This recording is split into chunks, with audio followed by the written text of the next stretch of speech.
And now, in a This Week exclusive, Congressman Paul Ryan joins us from Janesville, Wisconsin. Congressman Ryan, thanks for coming to the show. Hey, good morning, Jonathan. I want to get right to this dust-up over immigration and Marco Rubio's comments. Just last week, you said that the president deserved credit for not politicizing the immigration issue. You thought that was a good sign. Do you still believe that?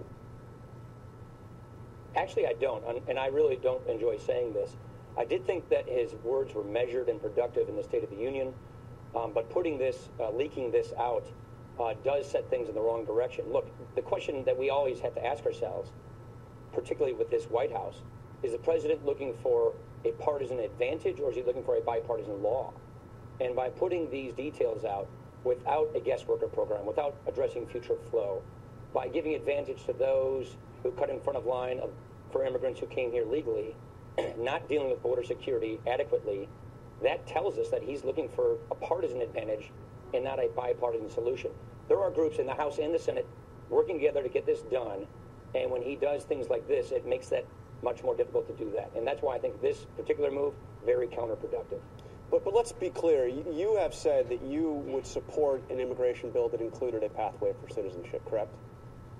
Yes, look, absolutely, because we think that there's a way to do this through earned legalization without rewarding people for having come in with undocumented status illegally. We don't want to give them an advantage over those who came here legally. And we think there's a way to do this while still respecting the rule of law. It's clear that what the president's talking about does not do that. I have a long record of immigration reform. I'm not a Johnny-come-lately on this issue. We've always believed that there's a way of doing this while respecting the rule of law.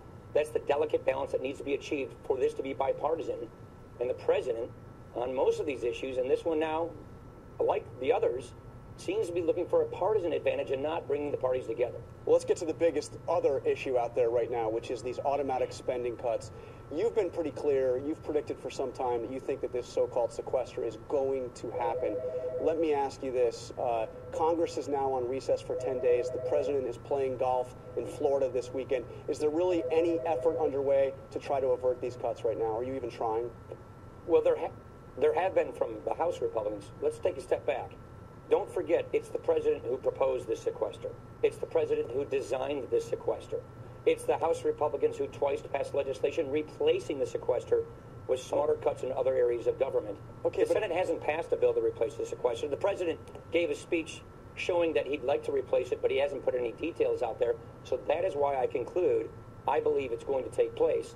But take a step back. We're here because the president, back in the last session of Congress, refused to cut spending in any place, and therefore we've wound up with a sequester. But Congressman, I've heard you say this, and this has been a talking point for Republicans for a long time. This was the president's idea, on and on and on. But let's look at your own words, what you said right after the law putting this in place was passed in August of 2011. These are your words. You said, what conservatives like me have been fighting for years are statutory caps on spending, literally legal caps in law that say government agencies cannot spend over a set amount of money, and if they breach that amount across the board, sequester comes in to cut that spending. You can't turn it off without a supermajority.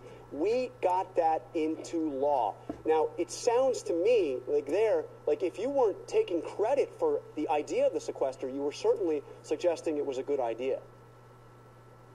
So those are the budget caps on discretionary spending. Those occurred.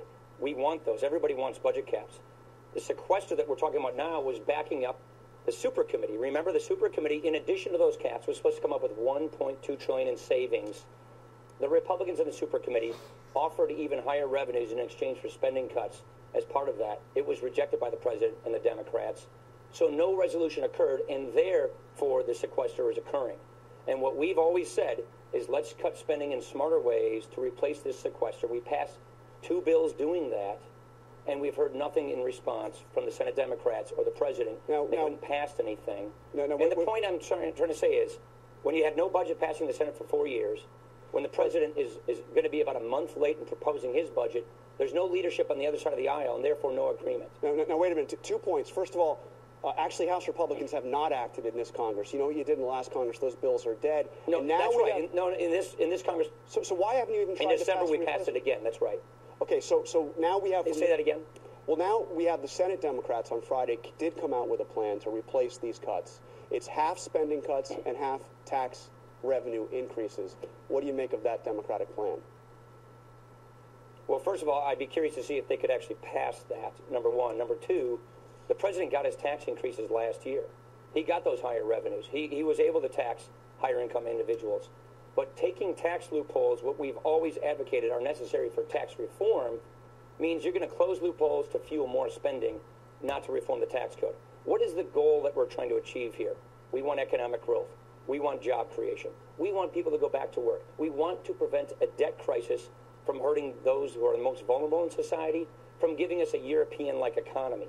In order to do that, you've got to get the debt and deficit under control. You've got to grow the economy. So if you take tax loopholes to fuel more spending, which is what they're proposing, then you are preventing tax reform, which we think is necessary to end crony capitalism and to grow the economy. So very quickly, though, So that's why we think you need to cut spending to pay for this. But your bottom line... Yes, our bottom line is cut spending to pay for this. And you're saying no tax increases, period, to pay for this? That's right. Okay. Yes, that's right, because revenues, loopholes are necessary for tax reform. So if you take them for spending, you're blocking tax reform, and you're really not getting the deficit under control. Okay, now, the next big thing here is the Speaker has said you were going to come out with a balanced budget. It's going to balance the budget in 10 years. Your last budget didn't balance until well after 2030, so this is a big new step. Some in your own party are a little worried about this. Mike Simpson, Republican congressman from Idaho, said, "We are saying 10-year balance. That's tougher than the last Ryan budget. There could be a significant number of Republicans that say, I'm not going there because it would be too dramatic." How are you going to balance the budget in 10 years? What further are you going to cut that you didn't last time? Well, we'll show you when we finish writing the budget. We haven't literally finished writing it. We just begun because we just now got our baseline. So I can't answer the question since it's not a complete task, but I'm very comfortable with the fact that we will pass this. I'm very comfortable with the fact that we will produce a budget that balances. Our last budget balanced. It just balanced a little later. This one will balance on time because we have new numbers to work with from the Congressional Budget Office that I think will make it easier for us to balance. And look, the point also is this. We're producing a budget. We're going to be passing a budget. The Senate hasn't passed a budget for 4 years. The president has never proposed, ever, to ever balance the budget. That's wrong. The reason we want to do this is not simply to make numbers add up. We want to prevent a debt crisis. We want to grow the economy. We want to get people going back to work in society. And if we have a debt crisis, that is bad for our economy today. Okay, and let's never forget, we're robbing from future generations. We've got to address that. Well, we're almost out of time. I got to ask you about this new effort from Karl Rove to weed out what he's calling problem candidates in Republican primaries. One conservative talk radio host said of this effort, "We are now at the point where you are almost better off in the Republican Party being endorsed by Barack Obama than Karl Rove. He is the reverse Midas." Now, I might note, by the way, that Karl Rove has recently called you one of the most remarkable political talents in America. But putting that aside, do you think this is a good thing or a bad thing to have a big Washington power broker trying to get in there and meddle in Republican primaries? You know what, Jonathan? I don't even pay attention to this stuff. I'm too busy trying to do my job. I'm too busy trying to put together a budget that balances to grow the economy, to create opportunity, to get bipartisan immigration reform. I really don't pay attention to this, so I have no thoughts on the matter whatsoever. No thoughts whatsoever. Okay, before you go, I have to ask you about your future. There was an article in Politico by my friends Mike Allen and Jim Vandehei about your political future, saying you are less inclined to run for president. And this quote caught my eye. "Paul will never say he is not running for president because the constant speculation carries too many advantages," said a longtime friend. "He will keep answering the questions in a way that will keep nosy political reporters interested."